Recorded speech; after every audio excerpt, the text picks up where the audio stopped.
Hello everyone, hope you are doing well. Welcome back to another chess recap video. Today we are going to analyze a game between Jamie Obora and Rishit Ravat. Now this game was played during the East Africa Junior Chess Championship that took place in Mombasa, and big shout out to Lighthouse Mombasa for organizing the event. The event had over 250 participants and it was an amazing event. So without much further ado, let's dive into this particular game. So the game begins with e4, black responds with e5, knight to f3 by white, and then knight to c6 by black, and then finally d4 entering into the Scotch game. And in this particular game, we are going to see how these two gentlemen, they had good knowledge of this particular opening. It's like they had good preparation. They played perfect moves in the open, which was really nice. So d4, the Scotch game, and then it takes d4. From here, white can choose various different ways to continue. You can go for the Scotch gambit by playing bishop to c4. You can choose to play the Goring gambit by playing c3. During the game, e takes d4 was played, and then this is called the Schmidt variation of the Scotch game, whereby after takes, black responds by this move knight to f6.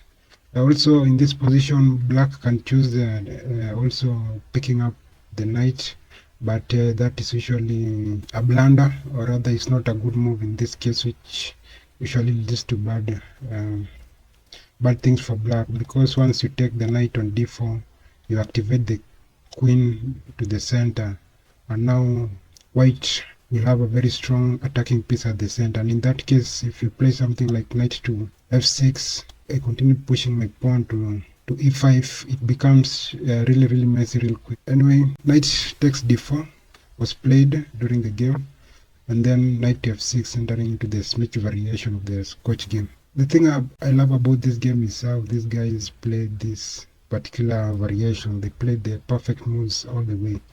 Now knight takes c6 is the best move in this position, and then b takes c6 is the correct reply, and then e5 chasing away the knight, and then queen to e7 opposing the capture of the knight since it is pinned to the king, and then here white must respond with the move queen to e2 protecting the pawn, and then knight to d5 must be played, and then here he plays c4 chasing away the knight, and also in this position the best move, or rather the most common move, is to play b3 first, but also this is kind of a way to confuse your opponent. You can play this move preparing to fianchetto your bishop, and then you play the move b3 later. But Jamie went for this move g3, which is also a good move, and then knight to b6, the correct move, putting more pressure on the c4 pawn, and white has to respond by protecting the pawn. Then here d5 attacking the pawn, exerting more pressure. Then here the move bishop to g2. Now the beauty about the move bishop to d2, you can't pick the pawn on c4 yet, because of this spin you lose your rook. Queen to e6, putting more pressure on the c4 pawn, and here you take c takes d5. So c takes d5, attacking the queen at the same time, and then here the queen has to retreat back to defend the bishop. The game continues, queen to c2, the best move in the position, creating an attack on the c6 pawn, trying to win a pawn in that case. And the best move is to pick the pawn on d5, then white responds by picking up the pawn with the bishop, so things are pretty good. Bishop to b4 check is the best move in this position, and simply blocking the king with their bishop is the best move. Knight takes d5, picking up the bishop, check on c6, and then block the king using the queen, and then I pick up the bishop. So the game continues, bishop takes d2 check, and then knight takes d2. Black played this interesting move knight to b4 check, and then white responded with the best move in this position, queen to c4. Now the thing I like about this game is that you remember white is a pawn up from the pawn that he picked on d4 some time back. Black is going to win that pawn back, and this is how he does it. So he gives a check on d3, and the king has to go to c1, and then he picks up the pawn on f2. And here, after king takes, queen takes d2, and now they are equal. After king takes d2 check, white responds with blocking the check.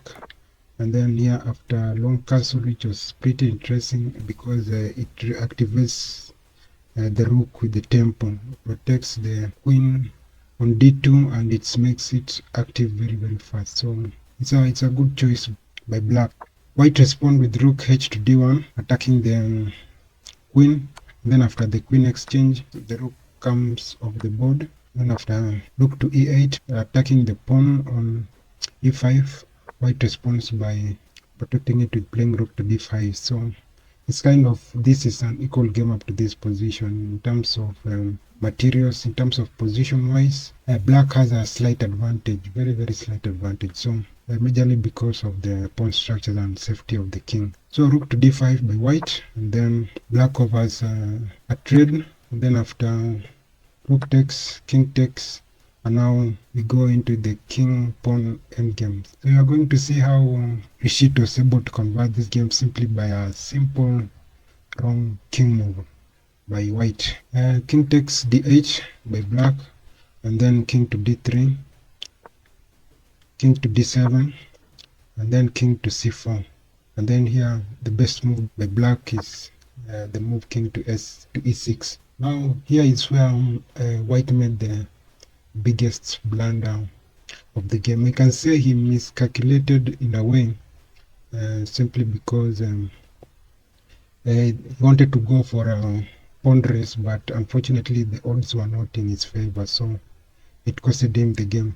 The best move in this position will be actually to play the move king to d4, protecting the pawn, but instead Jamie made the move king to c5, and from here he loses all the advantage that he had. If I can just put on my analysis, you can see from this previous move, the move king to e8, they were pretty much, the game was pretty much equal, but immediately he made this move king to c5, he lost all the advantage, and now black had an advantage of 4.6, which is a very big advantage for black in this case. And the beauty about this game is that once white let go of the e5 pawn, he immediately lost the game. So, and black was able to punish him for that. So from here it was just a matter of simple conversions. After king c5, king takes e5, king c6, and then g5, g4, h5, g takes h5, and now the monster move pawn to f5, having a carpet all the way to promotion. So h6 trying to promote, but a simple move king to f6 going after the pawn prevents white from promoting. So the game continues, king to d5 trying to catch up, but king to g6 try to go to promotion, but king takes h7, king e5 trying to win the pawn, but black simply defends the pawn by playing rook to g6, f4, then f5, b4. Then after takes, the race begins between the a pawn and the b pawn, and since black had the upper hand on the first move, it became easier for him to promote faster. So b3 by black, s6, b2, s7, and then promotion, and then check,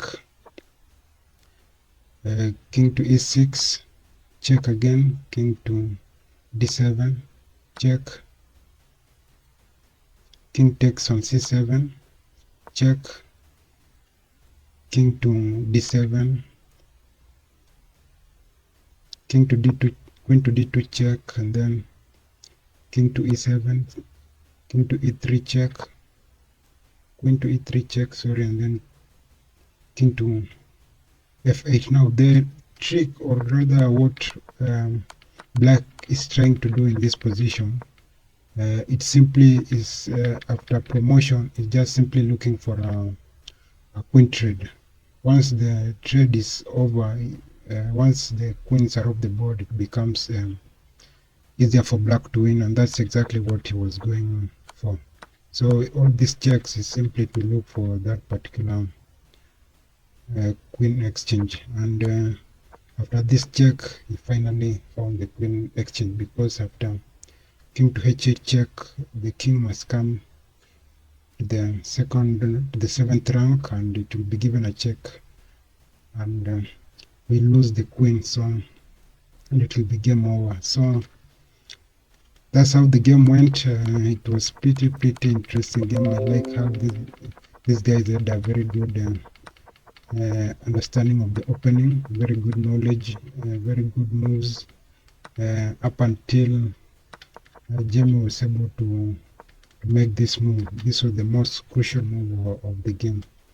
He missed the move. The game would have been equal up to the end, but as always, chess is about finding the opponent mistakes, and once he makes them, you make sure you punish them for that. And that's how chess is. So thanks for watching. Consider subscribing, and let me know if any feedback, any games that you want me to analyze, and if I find time, I'll be able to do that. So thanks for watching. Subscribe, share, like, and see you in my next recap. Bye bye for now.